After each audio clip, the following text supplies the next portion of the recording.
میں نے وہ قلم واپس کر دیا ہے۔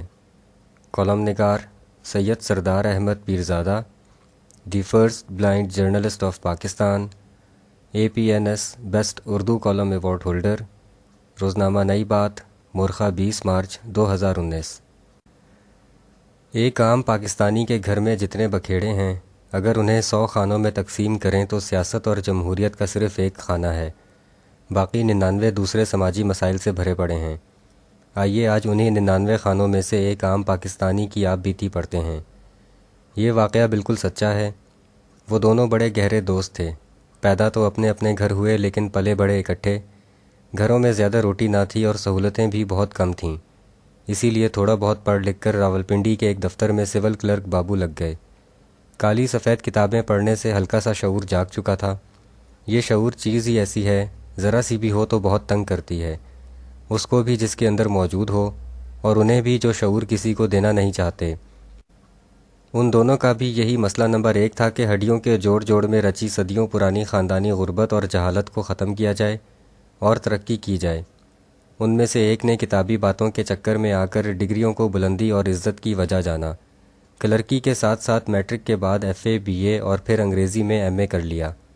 دوسرے نے زندگی کی حقیقت میں چھپی چڑیل کو دیکھ لیا اور جان لیا کہ وہ اسے دولت سے ہی ہلاک کر سکتا ہے، لہٰذا اس نے امیر بننے کے لیے یورپ جانے کی کوشش شروع کر دی۔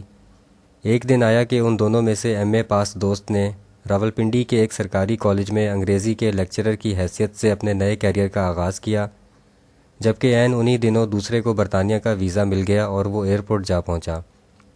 جب لیکچرر دوست نے سوکھی گیلی کے ساتھی اور اپنے بچپن کے جگری دوست کو الوداعی جھپا ڈالا تو برطانیہ جانے والے دوست نے اپنی جیب سے ایک قلم نکالا اور کہا کہ یار تم جانتے ہو کہ میں نے یہ قلم اس وقت لیا تھا جب میٹرک کا امتحان دینا تھا، لیکن پھر مجھے تعلیم میں زیادہ دلچسپی نہیں رہی۔ تم نوکری کے ساتھ پڑھتے رہے مگر میں نوکری کے ساتھ ساتھ ویزے کی تلاش میں رہا۔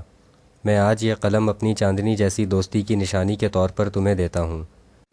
پھر ایک کا جہاز برطانیہ روانہ ہو گیا اور دوسرا اومنی بس میں بیٹھ کر کالج آ گیا۔ ہزاروں فٹ بلند فضاؤں میں اس دوست اور زمین پر موجود اس دوست کے ایک ہی جیسے جذبات تھے۔ دونوں کبھی الگ نہیں ہونا چاہتے تھے، مگر اس ظالم شعور نے انہیں الگ الگ کر دیا جس نے ان میں ترقی کرنے کی بھڑکی لگائی۔ لیکچرر دوست نے اس دن سے روزانہ اسی قلم سے اپنے طالب علموں کی حاضری لگانی اور ذاتی خطوط لکھنے شروع کر دیے۔ وہ استادی سیاست کے باوجود ترقی کرتا ہوا لیکچرر سے پروفیسری تک پہنچ گیا۔ اس کے سرکاری گریڈ اور عمر میں بہت تبدیلی آ گئی، لیکن وہ قلم تبدیل نہ ہوا۔ وہ اسی طرح ہر روز اسی قلم سے اپنے طالب علموں کی حاضری لگاتا۔ 4 برس کالج میں پڑھنے والا ہر طالب علم اس پروفیسر سے سوال کرتا کہ آخر اس قلم میں کیا بات ہے کہ وہ اسے تبدیل نہیں کرتے۔ پروفیسر مسکراتے اور چپ ہو جاتے، مگر زمانے کا دھکا لگنے سے چہرے میں دھنستی ہوئی آنکھیں ویسی ہی ٹین ایج والی کھلنڈری ہو جاتیں جیسی لڑکے ہر اس خاتون سے بھی اپنے تعلق کی ایسی ویسی باتیں گھڑ کر یاروں کو سناتے ہیں جو انہیں کبھی کبھار بیٹا کہہ کر تندور سے روٹیاں منگوانے کے لیے دسترخوان اور پیسے دیتی ہو۔ اس قلم کا ذکر آتے ہی پروفیسر کا ہاتھ ماتھے پر الٹے لیٹے کالے سفید اینگلو بالوں پر اس طرح پھرتا جیسے ہمسائی آنٹی کے ساتھ ٹیکسی پر بڑی مارکیٹ جانے سے پہلے چھوکرے گلی کی نکر والی نائی کی دکان میں بار بار کنگھی کر کے اپنے بالوں کو سیٹ کرتے ہیں۔ یارانے کی ان عمروں میں کھائے ہوئے کچے پکے بیر بھی بڑھاپے میں کھائے جانے والے اعلیٰ نسل کے سیب سے زیادہ لذیذ محسوس ہوتے ہیں۔ بالکل یہی وابستگی پروفیسر کی قلم کے ساتھ تھی۔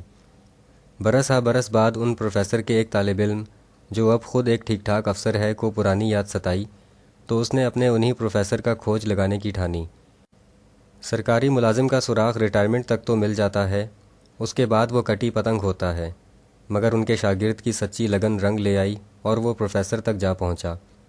شاگرد کی توقعات کے برخلاف ان بوڑھے ترین دنوں میں پروفیسر اپنی اولاد کی اولاد سے انجوائے نہیں کر رہے تھے، بلکہ زندگی کے زہریلے دنوں کو اسی طرح نگل رہے تھے جیسے انہوں نے اپنی جوانی کی زندگی میں مشقت کی تھی۔ وہ اب راولپنڈی کے ایک نجی ٹیوشن سینٹر میں انگریزی پڑھا رہے تھے۔ ان سے ملنے کے بعد شاگرد نے اپنی مایوسی کے اس پہلے حصے کو خاموشی سے پار کیا اور پوچھا، سر کیا وہ قلم اب بھی آپ کے پاس ہے؟ شاگرد کو ایسا لگا جیسے اس کے سامنے موہنجو دڑو کے قبرستان سے کوئی پرانا مردہ نکل کر آ گیا ہو۔ پروفیسر کے زنگ آلود گلے سے نکلا، ہوا یہ کہ میرے جس دوست نے مجھے وہ قلم تحفے میں دیا تھا وہ برطانیہ جا کر خوب سیٹل ہو گیا۔ ہمیں یقین تھا کہ ہماری دوستی ہمارے ڈی این اے میں شامل ہو چکی ہے۔ اس نے میری بیٹی کو اپنی بیٹی بنا لیا اور میں نے اس کے بیٹے کو اپنا بیٹا۔ ہم نے سمجھ لیا کہ بچوں کی شادی نے ہماری دوستی کو نیا رنگ اور نئی عمر دی ہے۔ بیٹی لندن اپنے شوہر کے پاس چلی گئی۔ تمہیں معلوم ہے ان دنوں رابطے کا ذریعہ خط ہی تھا۔ وہاں جا کر بیٹی نے خطوط کے ذریعے مجھ سے رابطہ رکھا۔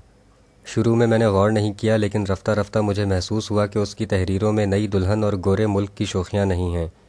میں سمجھا کہ اجنبی جگہ کو اپناتے ہوئے کچھ وقت لگتا ہے، لیکن آہستہ آہستہ اس کی لکھی لائنوں میں بہت ہی پھیکا پن آتا گیا۔ مجھے کچھ ٹھیک نہیں لگ رہا تھا۔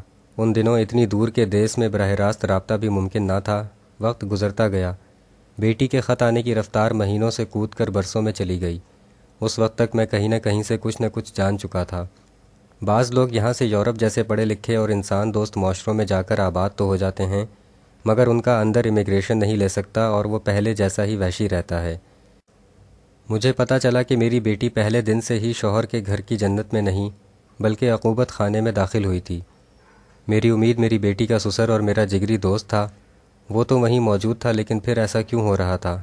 میں کانپ جاتا۔ معاملات بگڑتے گئے۔ ایک دن دروازہ کھٹکا۔ میں باہر نکلا تو وہی بیٹی جسے میں نے دلہن بنا کر جہاز پر سوار کرایا تھا، اپنے چہرے اور جسم پر جگہ جگہ شوہری طاقت کے نشان لیے کھڑی تھی۔